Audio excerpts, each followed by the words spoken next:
ஒரு சில விஷயங்கள் நான் இந்த இடத்துல இது நான் தான் கடைசியாக பேச வேண்டிய ஆள். சொல்லி ஆகணும். ஃபஸ்ட்டு விஷயம் வந்து நான் முதல்ல சொன்னது தான், நிறைய மேடைகளில் நான் பேச மாட்டேன். அந்த இடத்துல இருக்கிறது ஒண்டி பேசிட்டு போயிடுவேன். இது என்னோடய மேடை அப்படின்றதுனால ஒரு சில விஷயங்கள் நான் சொல்லணும்னு ஆசைப்பட்றேன். 2017 வந்து நான் வந்து இந்த காமெடி வேடங்களில் நடிக்கிறத நான் ஸ்டாப் பண்ணிக்கிட்டேன். ஒரு 17 படம் கிட்ட வந்து நான் நடிக்க இல்லை வேணாம் நான் நடிக்கலைன்னு சொன்ன படம் ரிலீஸ் ஆச்சு. என் கூட இருந்தவங்க எல்லாருமே சொன்னாங்க, என்ன நீ முட்டாளாக இருக்க, எவ்வளோ சம்பாதிக்க முடியுமோ சம்பாதிக்கணும். சினிமாவில் இருக்கிற என்னோடய ஃப்ரெண்ட்ஸும் சொன்னாங்க, 10 படம் வரும், அதில் 8 ஓடாதுன்னா பரவாயில்ல, 2 ஓடும், திருப்பி 10 வரும் அப்படின்னாங்க. திருப்பி போன வருஷம் ஒரு 13 படம் நான் நடிக்கலை. காரணம் என்ன அப்படின்னா, எனக்கு நான் நடித்த ரோல்லாம் பெருசாக திருப்தியாக இல்லை. சரி, நம்ம ரேடியோவில் நல்லா வேலை பண்ணுறோம், சினிமாவில் ஒண்டி கொஞ்சம் மீடியாக்கராக இருக்குது என்னோடய ரோல்ஸ் நான் நடித்த படங்கள் நல்ல படங்கள், பெரிய டைரக்டர்கள், ஆனால் என் ரோல் எனக்கு திருப்தியாக இல்லை.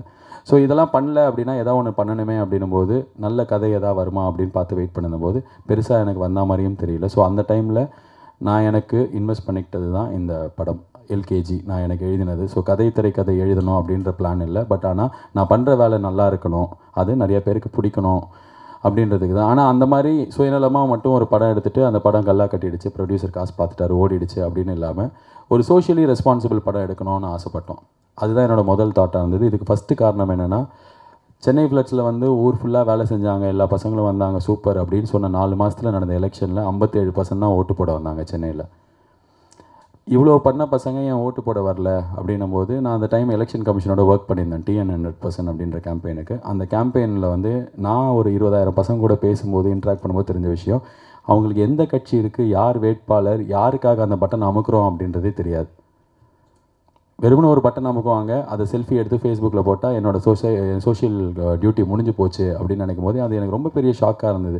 சரி, TN 100%ஓ இல்லை இந்தியா 100% ஓட்டிங் மாறினா கூட யாருக்கு போடுறோன்னே தெரியாமல் ஒரு பட்டன் அமுக்கிற ஒரு சொசைட்டியில் இருக்கிற இந்த பசங்களுக்கு அவ்வளோதான் அரசியல் இருக்குது. அதுலேருந்து இப்போ ஒரு 3-4 வருஷம் ஆச்சு. இன்றைக்கி வெளிலேருந்து பார்க்கும்போது பசங்களுக்கு அரசியல் செமையாக தெரியுது, எல்லாத்த பற்றியும் பேசுகிறாங்க அப்படின்னா இல்லை, எல்லாமே தப்பாக கன்சியூம் பண்ணப்படுது. மீமில் இருக்கிற அரசியலை தான் அவங்க உண்மையான அரசியல் நம்புகிறாங்க. ஏன் ஒரு விஷயம் நடக்குது, ஏன் ஒரு பால் விலை ஏறுது, ஏன் வந்து இன்றைக்கி பந்த் அனௌன்ஸ் பண்ணாங்க, முன்னாடி பெட்ரோல் விலை ஏறுச்சுன்னா பந்த் நடக்கும், இப்போலாம் நடக்கிறதே இல்லையே, 15 நாளைக்கு ஒரு வாட்டி நம்ம ஏன் பழகினோம், எல்லாத்துக்கும் ஏன்றதுக்கெலாம் பதிலே கிடையாது. ஸோ இதெல்லாம் சேர்ந்து எனக்கு இருக்கிற ஒரு சோஷியல் பொறுப்போடு நான் ஒரு படம் எடுக்கணும்னு ஆசைப்பட்டது தான் எல்கேஜி. ஸோ இந்த படத்தோட போஸ்டரில் அரசியல்வாதிகளை கிண்டல் பண்ணியிருக்கீங்க, இந்த படத்தோட இதில் ட்ரெய்லரில் அவங்கள கிண்டல் இது வந்து கிண்டல் பண்ணுற படம் கிடையாது. இந்த படத்தில் நாங்கள் கிண்டலும் பண்ணியிருக்கோம், அவ்வளோதான்.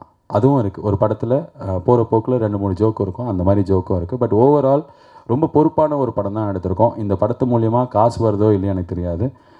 3 மாதத்தில் வரப்போகிற தேர்தலில் யாராவது ஒரு பையன் போயிட்டு இந்த மொத்த படத்தையும் பார்த்ததில் 10 பசங்க வந்து ஓட்டு போகிறதுக்கு முன்னாடி 10 மினிட்ஸ் வந்து யோசித்தா இந்த படம் வெற்றி.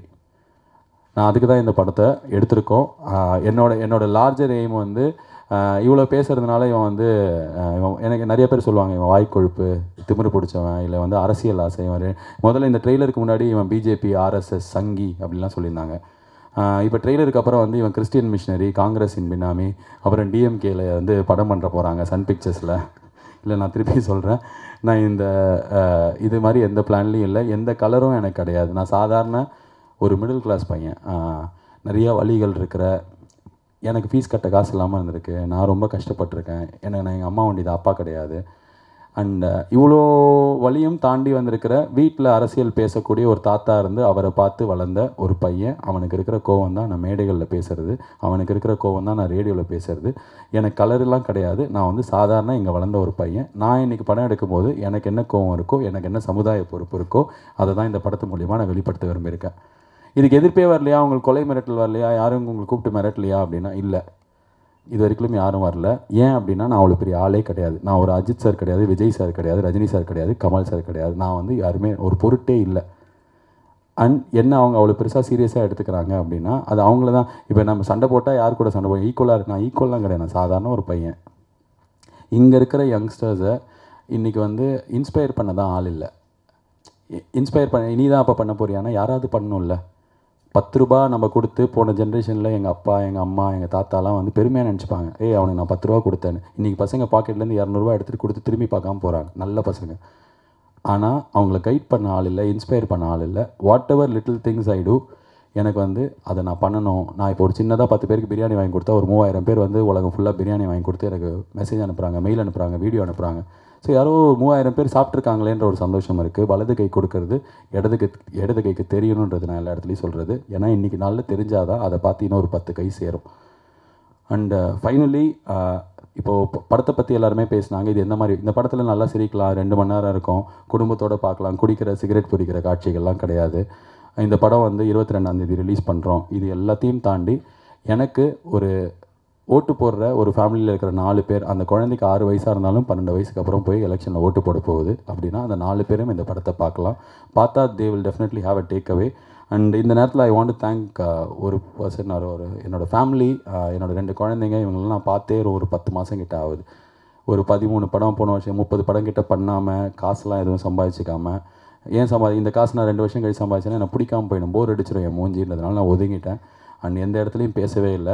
எல்லாமே கேட்குறாங்க, இன்றைக்கி சோஷியல் மீடியாவே ரொம்ப ஹேட்ரேடோடு இருக்குது. ஏன் இதுக்கு பேசலை, அதுக்கு பேசலை, ஏன் அங்கே வந்து அதுக்கு என்ன சொல்ல, சென்னை ஃப்ளட்ஸுக்கு வந்த கஜா புயலுக்கு எங்கடா போனேன் அப்படின்னு சொல்லிட்டு சித்தார்த் வந்து ஒரு நாள் கால் பண்ணி 100 பேர் திட்டினாங்க அப்படின்றாங்க. மெயில் வந்திருக்குடா, எல்லாமே மெசேஜெலாம் வருது, திட்டுறாங்க. ஏன்னா எல்லோரும் திட்ட ஆரம்பிச்சிட்டோம். எல்லாத்துக்குமே குரல் கொடுத்துட்டே எல்லாருமே இருக்காங்க அப்படின்னா நல்லா இருக்க முடியறவங்க முடியுது. ஆனால் நம்ம எல்லாருமே வேலை பண்ணணும், நம்மளுக்கு குடும்பம் இருக்குது, ஒரு சில விஷயங்களில் பேச தோணும், ஒரு சில விஷயம் பேச எதுவும் இருக்காது. நான் ஒரு வருஷமாக எதுவுமே பேசவே இல்லை. பேசாததுக்கு காரணம் என் படம் பேசணும் அப்படின்னு சொல்லிட்டு. எல்லா இடத்துலையும் நான் இருந்தேன்னா என் படத்தில் என்னால் பேச முடியாது. ட்விட்டரில், ஃபேஸ்புக்கில் கருத்து சொல்லிட்டேன்னா அதை என்ன படத்தில் சொல்ல முடியாதுன்றதுனால I stayed away from everything and everyone. இப்போ I am back with my social responsibility that I will always have for rest of my life. இது அரசியலுக்கு நான் வரத்துக்காக நான் பண்ண ஒரு படம் கிடையாது. அரசியல்வாதிகளை கிண்டல் பண்ண படம் கிடையாது.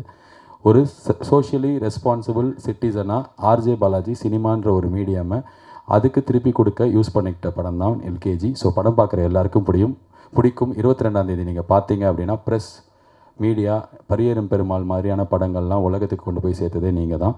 ஏன்னா அந்த படம் அவ்வளோ நல்ல விஷயம். நான் பார்த்தா 20 வருஷத்தில் எனக்கு ரொம்ப பிடிச்ச படமாக இருந்தது. அதே மாதிரி ரொம்ப இம்பார்ட்டன்ட் ஒரு மெசேஜை சொல்லியிருக்கிற படமாக தான் எல்கேஜி இருக்கும்.